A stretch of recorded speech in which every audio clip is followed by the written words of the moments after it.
미국 바로 남쪽에 있는 중남미입니다. 중남미, 라틴 아메리카, 남아메리카, 용어가 굉장히 복잡하죠. 간단하게 구분을 한번 해볼게요. 북아메리카와 남아메리카라고 우리가 흔히 양분할 때는요, 이 베네수엘라 서쪽에 있는 파나마 지협 또는 거기에 있는 운하를 기준으로 해서 북쪽은 북아메리카, 남쪽은 남아메리카라고 부르긴 합니다. 그런데 정확히는 잘 몰라도 역사를 미국과 멕시코가 역사적으로나 사회적으로나 그렇게 동질성이 느껴지진 않죠.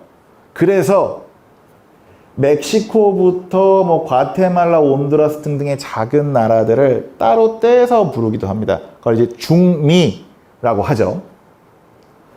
멕시코와 남아메리카 사이에 있는 앙증맞은 나라는 따로 중앙아메리카라 그래요.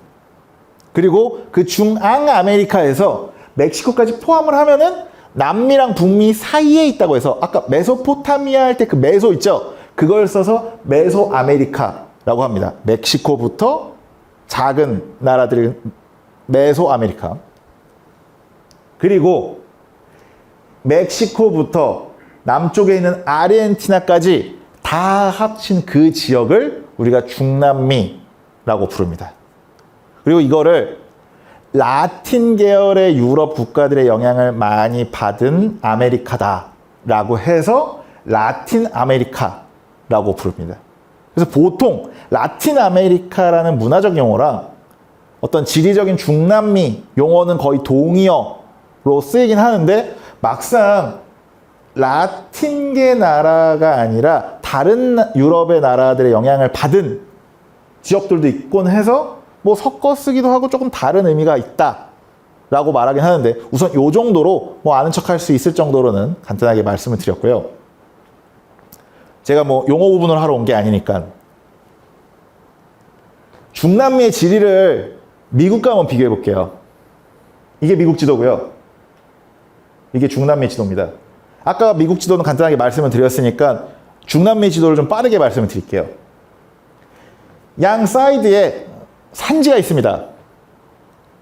오른편 동쪽에는 조금 낮고 평평한 브라질 고원이 있고요. 서쪽에는 높고 험준한 안데스 산맥이 있습니다.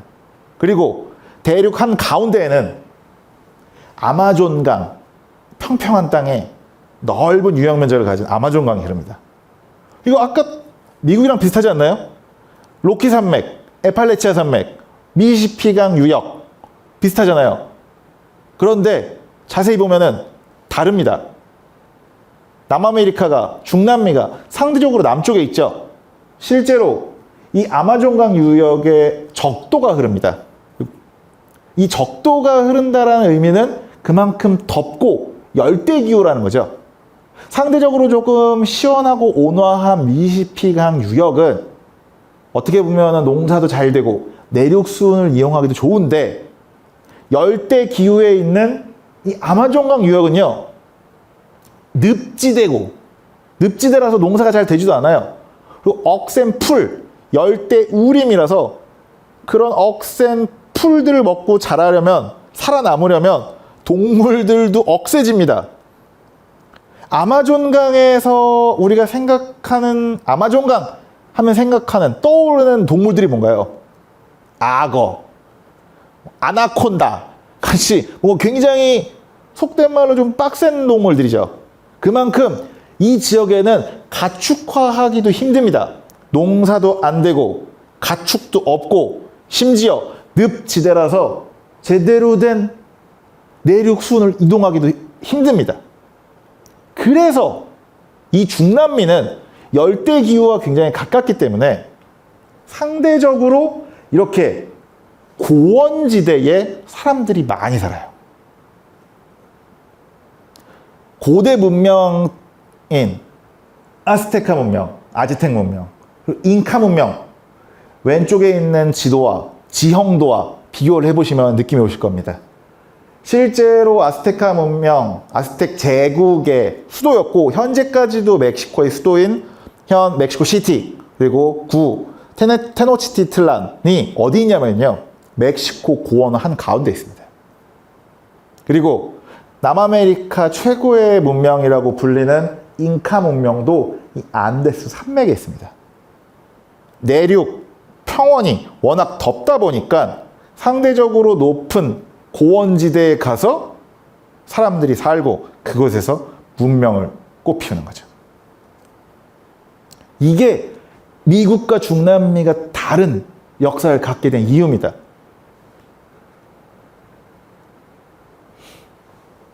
이번에는 현재 중남미가 왜 이렇게 쪼개져 있는지에 대해서 한번 볼게요.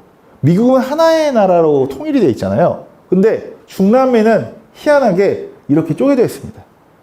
뭐 가장 첫 번째 이유는 아까 말씀드렸듯이 어떤 산맥과 산지의 나라들, 사람들이 살다 보니까는 어떻게 보면 통일되기가 굉장히 힘들겠죠.